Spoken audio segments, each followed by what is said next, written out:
Toute cette semaine, nous allons vous proposer des recettes spéciales Noël et c'est donc Sébastien, le chef de l'Arcus à Ars-sur-Moselle, qui a accepté cette mission de nous régaler et de nous donner plein d'idées. On va réaliser donc la première recette de cette semaine.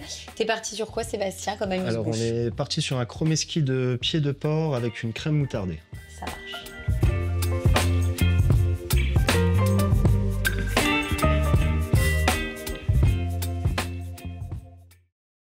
Alors, on va récupérer les pieds de cochon. Ouais, donc là, tu les as cuits. Alors, comment? Donc là, je vois, hein, il y a une garniture aromatique. Voilà, tout à fait. Donc, on a fait une petite garniture aromatique. Donc, carottes, oignons, poireaux. Oui. On peut mettre feuilles de laurier, baies de genièvre, clous de girofle.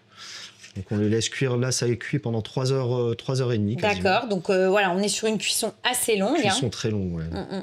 Et voilà ce que ça donne. Tu les avais préparés d'avance. Bien fondant. On va les laisser tempérer légèrement, hein, quelques instants pour éviter de se brûler les mains. Voilà. Mais en tout cas, après, on les décortique. Voilà, hein, c'est le principe. Nous, on ne va pas utiliser ceux-ci puisque l'idée, c'est de le faire tiède. Donc, voilà, le mieux, c'est de les sortir, d'attendre un petit peu. Par contre, de le faire tiède puisque pour que ça parte un peu correctement. Pour réussir à bien décoller les os. Alors, pour information, il y a 33 os et morceaux de cartilage dans un pied. D'accord. Donc, il faut être très précautionneux quand on les décortique. Donc, on pourra, une fois que tout sera décortiqué, on va hacher légèrement nos pieds. D'accord. On mélangera notre garniture aromatique avec et on va les mettre dans un petit bac sous presse à refroidir. Ok. Et ça donne ça, en gros, voilà, hein, on le voit, c'est ce que tu me disais, là, on voit les petits morceaux de garniture. C'est ça, tout à fait. Là, nous, on va travailler celui-ci parce que c'est froid et on voit que ça a repris, ça a refigé parce qu'il y a un peu de gelée. De toute façon, c'est le principe d'un pied de cochon. Le pied de porc est riche en collagène, donc c'est ce qui va aussi faire que dès que le mélange sera froid, il aura tendance à s'agglomérer et ce sera plus facile pour nous à travailler. Ça marche. Et donc, nous, on va récupérer ça pour faire notre chromeski et ça, je laisse de côté. C'est ça. Donc, le but, ça va être de détailler des carrés. D'accord. Alors, c'est vrai que le pied de cochon, moi, je sais que la première fois qu'on m'a proposé d'en manger, j'étais un petit peu dubitative. C'est très, très bon. En fait, quand on est amateur, c'est vraiment bon. Donc, si vous n'en avez jamais goûté, vraiment testez. Parce que, après, je peux comprendre, parce que tu te dis, bon, pied de cochon, alors déjà, tu as le pied quand même, c'est quand même une partie comme ça que tu te dis, bon, ça me donne pas, voilà, pas très envie, c'est pas très attrayant. Voilà, en plus, vu l'animal, effectivement, tu peux être plein d'a priori, et pourtant, c'est excellent. C'est vrai que c'est super bon. C'est très bon, mais par contre, moi, je pense que, et là, c'est ce qu'on va faire, il faut vraiment apporter quelque chose de croustillant avec. C'est ça. Donc là, on va les paner, donc forcément, tu as mis un œuf, tu as rajouté un petit peu de sel. Voilà, pour liquéfier un peu le sel, ça va l'aider. Donc après, tout simplement... Donc, farine. Voilà. Ensuite, on retire l'excédent de farine. Hop. Voilà. Donc, farine, c'est bon. Ensuite, donc après, on va les passer dans l'œuf. Dans l'œuf. Tu vas le paner 1 ou 2 fois? Alors là, par sécurité, on va les paner 2 fois quand même. D'accord. Pour vraiment que ce soit bien croustillant. Tac. Et après, donc dans la chapelure. Chapelure de pain classique. Chapelure de pain classique. Hop, on mélange le tout. Et on repane donc une deuxième fois. Voilà, c'est ça. Tu tasses un petit peu pour bien que la chapelure reprenne. Donc après, la deuxième fois, pas besoin de les repasser en chapelure. Hein. En farine, pardon. Oui, en général, on fait... quand on panne 2 fois, la deuxième fois, c'est juste œuf et... tout à fait. Et chapelure. Donc là, on va le passer en cuisson, donc dans un bain d'huile. C'est ça, tout à fait. Tout simplement. De toute façon, c'est cuit. Donc là, l'idée, c'est simplement de remettre en température et d'avoir une jolie coloration de notre chromeski. C'est ça, tout à fait, ouais. Donc là, on va les passer, on va dire 2 petites minutes. Hein. Oui, c'est assez rapide. Tu surveilles. Et dès qu'on est sur une belle coloration bien dorée, on retire. Bon, de toute façon, ça va continuer après à chauffer. Tout à fait, ouais. Et le temps pour nous de faire donc la petite sauce qui va avec. Hein? Ouais, on va faire la sauce moutardée. Donc pour accompagner, une petite sauce moutardée. Là, voilà, on a fait une crème fouettée toute simple, hein, donc crème montée. Et dedans, on va juste mettre une cuillère de moutarde. D'accord. En quantité, à peu près, tu vois quelle est... Parce que là, tu as mis donc une cuillère à soupe de moutarde pour combien de crème à peu près? Un quart de litre fouetté. Après, c'est vraiment au goût, hein, c'est selon oui, donc t'en mets plutôt le fait qu'on apprécie la moutarde ou pas. Bah, après, il faut quand même que ça se sente. C'est ça, parce que c'est ce qui va donner vraiment le peps et assaisonner pour le coup aussi ça va condimenter notre chromeski, quoi. Ouais, exactement. Donc on y va, on va dresser. Donc on fait effectivement petite quenelle de crème moutardée. Alors là, on va choisir de les dresser tous ensemble. Oui, hein, peu. L'idée, de toute façon, là, on est vraiment sur de l'amuse-bouche, à partager, un peu convivial. Hop. Bon, après, on peut très bien imaginer cette recette-là en plat, avec une petite salade à côté. Alors simplement, au lieu de les mettre en bac, on pourrait les façonner en petits boudins dans le film, couper des belles tranchettes, les paner et servir 2 à 3 tranches par personne. Ça peut totalement se faire. Et donc là, tu ajoutes, pour apporter la petite touche de peps qui va bien, un petit pickles d'oignon rouge. Tout à fait. Avec le gras, c'est pas trop mal. Et voilà. Eh ben super. Bon, on va goûter.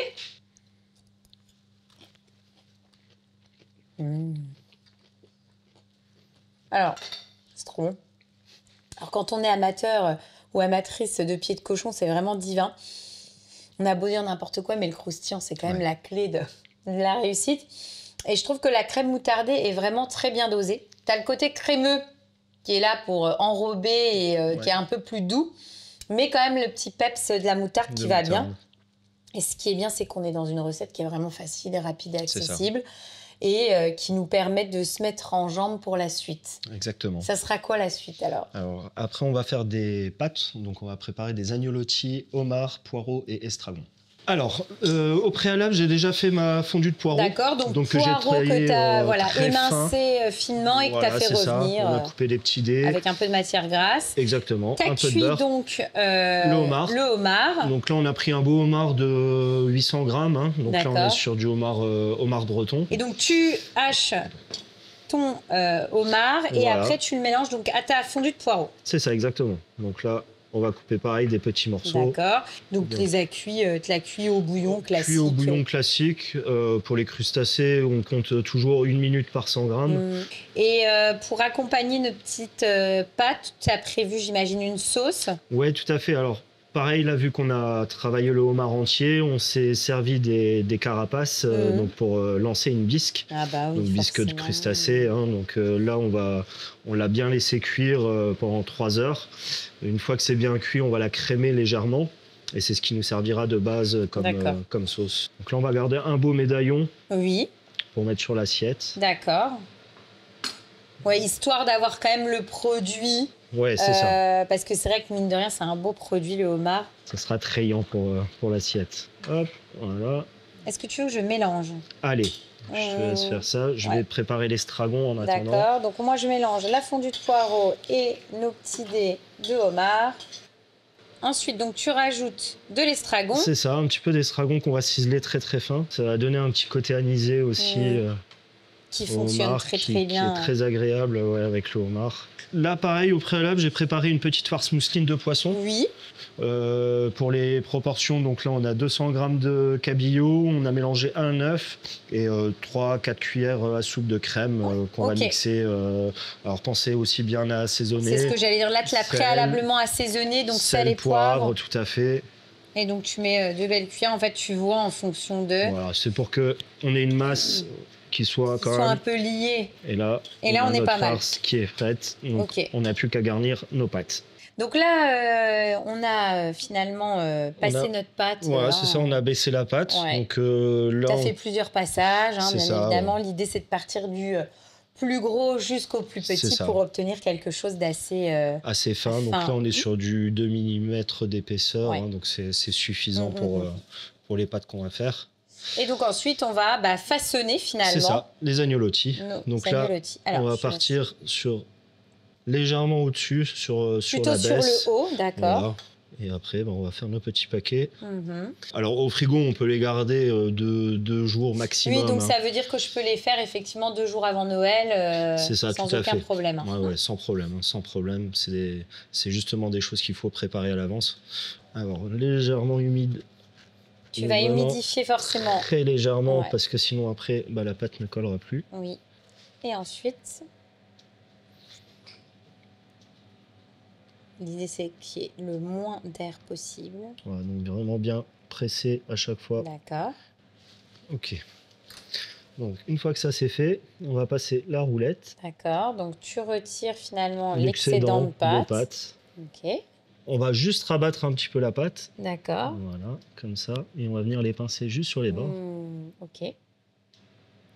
Donc, tu rabats finalement la pâte. Ouais, là, on retrouve le petit bonbon, ce que tu me disais, en fait. Voilà, c'est ça. Ça ressemble vraiment à un petit... D'ailleurs, au bonbon de Noël, là, les petites papillotes. Et ensuite... Et après, on va venir juste donc, découper. D'accord. Et on les coupe. J'en profite pour enlever les petits excédents de pâte. Oui. Et après, on n'a plus qu'à les passer en cuisson. C'est ça. Top. Donc là, tu fais chauffer de l'eau avec du beurre pour cuire nos agnolotis. C'est ça, tout à fait. Donc... Ça, par contre, pour le coup, on le fait juste avant le dressage. Ça, c'est à la minute, tout à fait. Là, pour le coup... Donc là, nous, on va les cuire. Et donc là, l'idée, c'est effectivement d'y aller tranquillement. Tout doucement. Voilà. De toute façon, c'est assez rapide. Les pâtes fraîches, ça cuit relativement vite. Donc là, ça ne va pas demander beaucoup de cuisson. Donc là, c'est bon, hein, on les a cuits, nos agnolotis. On a retiré l'excédent d'eau avec le beurre qui nous a permis de les cuire. Tu remets en température donc ta petite sauce. Notre bisque de homard qu'on a crémé. Donc là, on va la remonter un petit peu en température. On va garder un tout petit peu d'eau pour garder aussi un peu le côté féculé qui s'est retiré. On va mettre un tout petit peu de crème dedans. Donc, on va mettre notre bisque dedans. Voilà. Et en fait, finalement, voilà. Et là, on va les remonter en température. Un petit peu. Et là, on a quasiment tout qui est prêt. On va préparer le dressage ou on a encore des choses à faire? Là, on n'aura plus que le dressage. On va passer au dressage directement. Donc, on y va. Alors, donc là, tu dresses effectivement ton morceau de homard. Et après, tes petits agnolotis qui viennent... entourer la petite queue de homard, la petite tête de homard. Et après, donc là, ta bisque, tu l'as émulsionnée. Voilà, tout à fait. Pour avoir un petit peu de légèreté sur la sauce. On y va, on goûte? Allez, c'est parti. Bon, écoute, l'idée, c'est d'aller... dans la raviole.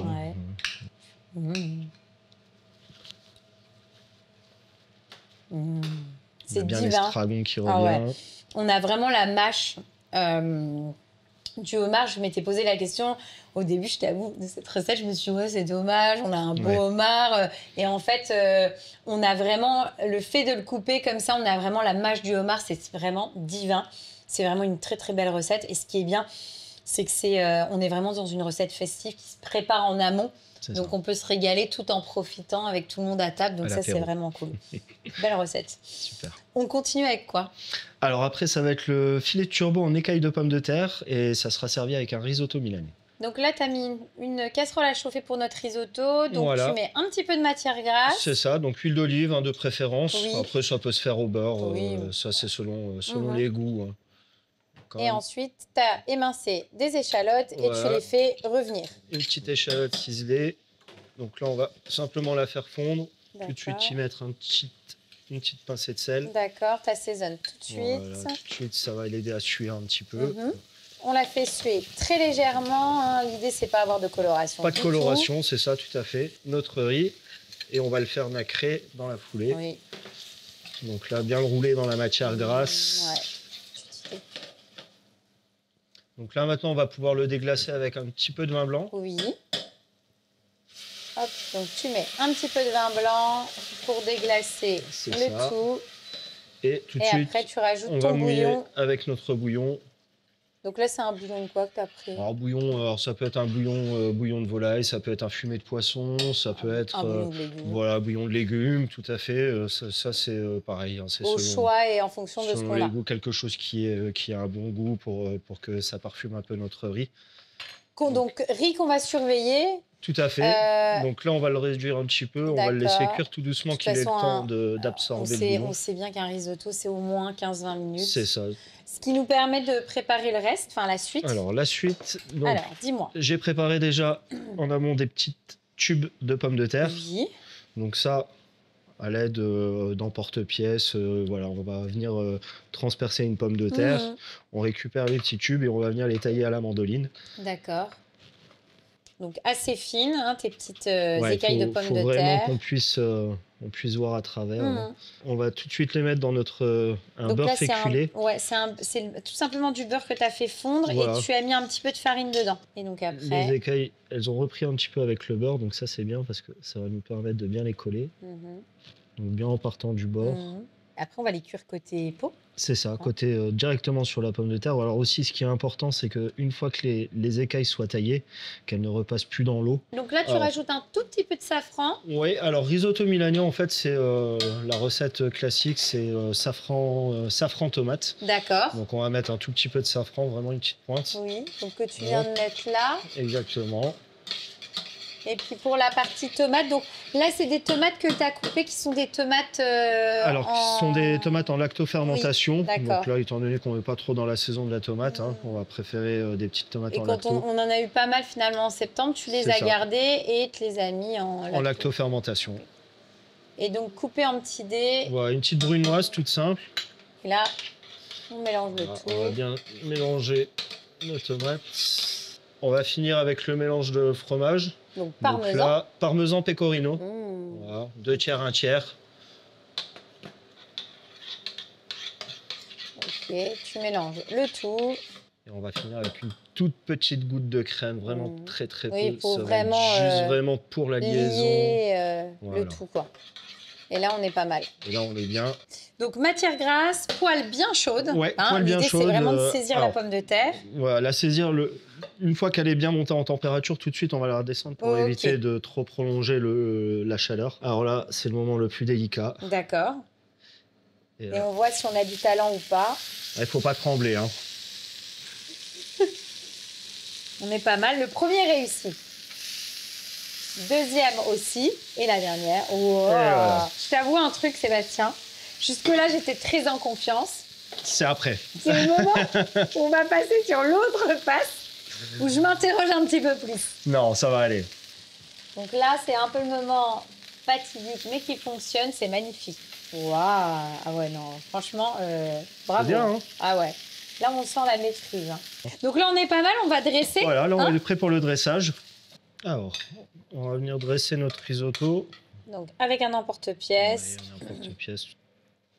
Voilà. Donc ensuite, on va venir déposer notre filet de poisson en écaille.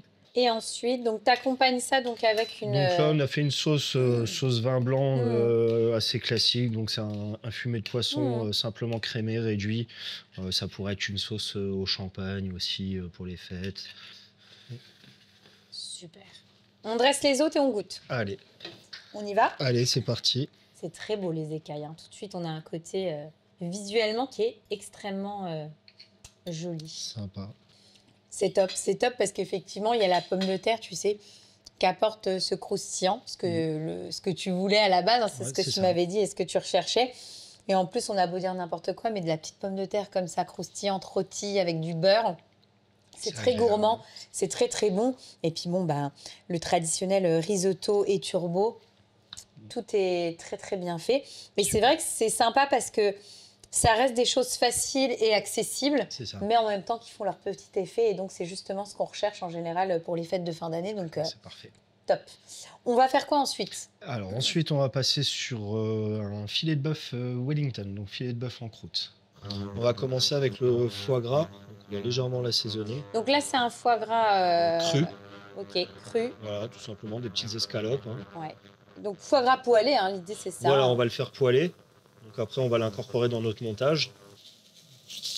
Hop. Donc, dès que tu as une belle coloration, tu retournes. Voilà. Donc sans matière grasse, hein, bien évidemment, le foie gras. Donc là, on a mis la hotte, hein, forcément, avec un foie gras, ça a tendance à fumer un petit peu. C'est ça. Donc on va pas trop les pousser en cuisson. Hein. D'accord. Oui, oui, de toute façon, après, on a le bœuf qui va être cuit. C'est ça. Là, très important, on va bien garder le gras du foie gras de canard. Pour pouvoir cuire ton bœuf, c'est ça, enfin, exactement. Saisir ton bœuf. Exactement. Et donc un bœuf Wellington, on fait toujours avec du filet. C'est ça. Et là, au niveau de la cuisson, le plastique ne gêne pas Non, parce que là, on est sur un film qui est prévu hein, quand même pour ça. Donc là, on est bien au niveau du marquage. D'accord. On va simplement le débarrasser. Oui. Et ensuite, on va faire notre montage. On va juste préparer la farce juste avant ça. Donc pour la farce, là, j'ai préparé déjà une farce mousseline de volaille. Et par-dessus, là, on a une duxelle de champignons. Donc là, on mélange ça à notre farce mousseline. Ouais. Donc on mélange les deux appareils. Et là, on va être prêt pour le montage. Eh ben, ça marche. Donc là, on va préparer notre montage pour le bœuf. Donc sachant que là, tu as fait blanchir des feuilles... Des petites feuilles d'épinards. Ouais. Alors, donc le fait de le mettre en cercle, ça va nous aider à avoir une belle forme aussi, qui sera bien régulière pour la cuisson. Et après, ça nous permettra aussi de bien gérer la cuisson. Donc ensuite, tu mets donc un peu de notre préparation... de la farce. La farce avec champignons. Tout à fait. Donc on va venir mettre ça tout simplement dans le feu. Là, après, on va revenir légèrement. Oui, en fait, tu remontes un peu sur les côtés. Tu creuses et tu remontes sur les côtés. C'est ça, tout à fait. Voilà. Ensuite on place va mettre notre pièce de bœuf. Filet de bœuf. Parfait. Super. Et on termine. Alors, tu remets un tout petit peu de farce. Toute petite couche de farce, voilà, tout à fait. Et enfin, le foie gras. Notre morceau de foie gras. C'est généreux, hein. Et on remet un petit peu de farce. On remet encore un peu de farce pour vraiment emprisonner le foie gras. Bien emprisonner tout ça, voilà, dans le... Donc une fois que ça c'est fait... Après, on rabat donc nos feuilles. Voilà, on va remonter les feuilles d'épinards sur le dessus. Hop. Là, on est pas mal du tout. Tu refermes avec une petite dernière. Une petite dernière pour bien emprisonner tout. Et là, on est prêt donc à le monter dans nos pâtes. On va juste humidifier, donc comme tout à l'heure pour les pâtes, pour légèrement bien fermer la pâte après facilement. Ensuite, donc tu l'as retiré de l'emporte-pièce. Hein. Donc là, on a refait finalement une abaisse de la même taille, hein, parce que c'est vrai qu'on avait vu un peu petit. Et comme on l'a un peu chargé, donc là, tu connaissais ma passion pour le bœuf Wellington. Tu dis, Valentine, ça suffira pas en quantité. Donc voilà, on prévoit en tout cas un peu plus grand. Il faut bien le refermer. Et après, on va venir le refermer. Tu le refermes avec donc, ta pâte feuilletée. C'est ça. Et donc, pour que ça soit plus joli... Voilà, là, on va finir avec une petite bande de pâte pour bien sceller. Et donc après... Ensuite, une petite dorure, donc un jaune d'œuf avec un tout petit peu de sel. Et là, on va dorer l'ensemble, voilà, pour que ça soit tout joli. Et après, en termes de cuisson, on va la passer au four. Combien de temps, là? 200 degrés, donc là, pendant 14 minutes, 14-15 minutes, hein, pour avoir une cuisson à point sur le bœuf. Donc nous, on va aller la mettre en cuisson, mais vous allez pouvoir découvrir le résultat tout de suite. Vous n'aurez pas à attendre les 15 minutes. Bon, bah écoute, c'est magnifique en tout cas. Franchement, c'est très très beau. T'as pas envie de le couper, t'as envie de le laisser comme ça. Mais bon, en individuel, c'est quand même costaud si on mange ça. On va le couper, nous, quand même, avant de dresser. Hein. Allez. Ça va être le verdict. Donc là, on le coupe délicatement. Waouh, bah, c'est parfait là, j'ai l'impression. J'allais dire, prends ta spatule fétiche. Magique. Je parle pas parce que j'ai peur qu'il y ait un impact. Waouh. Oh. Et voilà. C'est parfait là. Alors, sachant que là, c'est pareil, hein, y a pas de... T'as pas prévu d'accompagnement parce que c'est vrai que mine de rien, que la pâte feuilletée... Bah, finalement, à lui seul, c'est un repas qui est complet, une recette complète. Ça, parce que tu as quand même un peu de légumes avec ta petite tombée d'épinards, tu as ta viande, ta pâte qui est là aussi. Donc, c'est trop beau. Et donc, hop, dans l'assiette. Et donc, tu accompagnes ça avec une... Là, on va juste accompagner avec une petite sauce au Porto. Donc là, pareil, c'est une réduction Porto, jus de viande. C'est magnifique. C'est trop beau. Bon. Et maintenant, on goûte. Et voilà. Allez, on y va. Ouais, la viande est bien moelleuse. On a beau dire n'importe quoi. Mais les recettes classico-classiques, ça marche toujours. Mais elles sont pas là pour rien quand même, c'est trop bon. Bah voilà, forcément, en plus, ce qui est sympa, c'est qu'avec le foie gras, ça nourrit ton bœuf, c'est gourmand. Là, tes petits champignons, puis alors la pâte feuilletée, vraiment qui est là pour enrober tout, la petite sauce, enfin, tout est juste divin. Et franchement, pour une recette festive, tu arrives à table avec ça, tout de suite, ça le fait. Et à la limite, vous pouvez le faire en version plus gros. Ouais, tout à fait. Tu ramènes ton plat à table, tu partages, etc. Franchement, c'est pour un repas de Noël, je pense que c'est vraiment une recette optimum. Super. On va terminer avec un dessert. Oui, alors pour le dessert, on partira sur un blanc manger aux fruits exotiques qui sera pané à la pistache. Donc là, Sébastien, on va commencer notre blanc manger par monter donc nos blancs. Tout à fait. Donc là, en quantité, tu as combien de blancs d'œufs là? Là, on est sur 4 blancs d'œufs. Et tu me rajoutes du sucre. Voilà, on va mettre une petite partie du sucre au début. Pour les quantité de sucre pour tes blancs d'œufs là, 4. On est sur du temps pour temps. Donc on est sur 120 g de sucre pour 4 blancs. D'accord. Et donc là, l'idée, c'est de les monter bien serrés. C'est ça. Pendant que ça se termine de monter, on va pouvoir commencer notre petite salade. D'accord. On va mettre les ananas. Là, on a une brunoise de banane. D'accord. Donc ananas, banane. Un peu de kiwi. Oui. Et de la mangue. De la mangue. Donc fruits exotiques du moment. Voilà, c'est ça, tout à fait. Et on mélange le tout. Voilà, on va juste ajouter un jus d'orange. Le jus d'une demi-orange. Tu mélanges ou pas? Oui, on peut mélanger. Et ensuite, à côté de ça, on va zester un citron vert. Citron vert, voilà, tout à fait. Là, je pense que c'est bien, on est pas mal. Là, on va pouvoir mouler notre meringue. On est bien. Donc là, c'est bon. Donc là, on est parti sur une meringue française. Oui. On aurait pu choisir une autre, mais celle-ci, c'est celle qui se prêtera le plus à la recette. Et ensuite, donc, on va les mouler dans les petits emporte-pièces. Dans les petits emporte-pièces, voilà, tout à fait. Là, étant donné que ça va cuire à la vapeur, il n'y aura pas besoin d'ajouter de gras ou quoi que ce soit d'autre.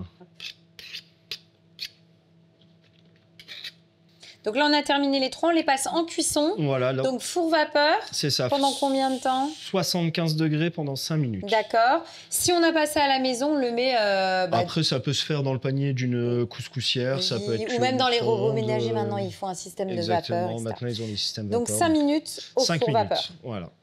Et donc pendant que ça cuit, on va s'occuper de nos tuiles. Voilà, là, on va faire nos tuiles aux amandes. La pâte est déjà faite, on a plus qu'à les coucher. On va les mettre sur plaque et puis on va les cuire. Donc là, hop, on va préparer donc, nos petites tuiles. Donc là, en termes de quantité de matière et de produits, tu peux me les donner Alors, au niveau des proportions, là, pour l'appareil à tuiles, alors on sera sur 300 g de sucre. Oui. On aura 150 g de jus d'orange. D'accord. 150 g d'amandes concassées. Alors, amandes concassées ou effilées, ça c'est selon le goût. Il y aura 100 g de farine. Et on a également 150 g de beurre. D'accord. Voilà. Ok, super. Et donc là, on les enfourne. On les a disposés en petits paquets. On va tout de suite les enfourner à 160 degrés. Là, pendant une dizaine de minutes. Ouais, ça marche. Et donc, on a sorti entre-temps nos blancs mangés. On les creuse. Ouais. Parce que l'idée, c'est d'avoir une petite surprise à l'intérieur, et notamment notre salade de fruits. Alors, on y va. Juste, hop, avec un tube. Oui. Faire un trou au milieu. Comme ça, vraiment pas faux.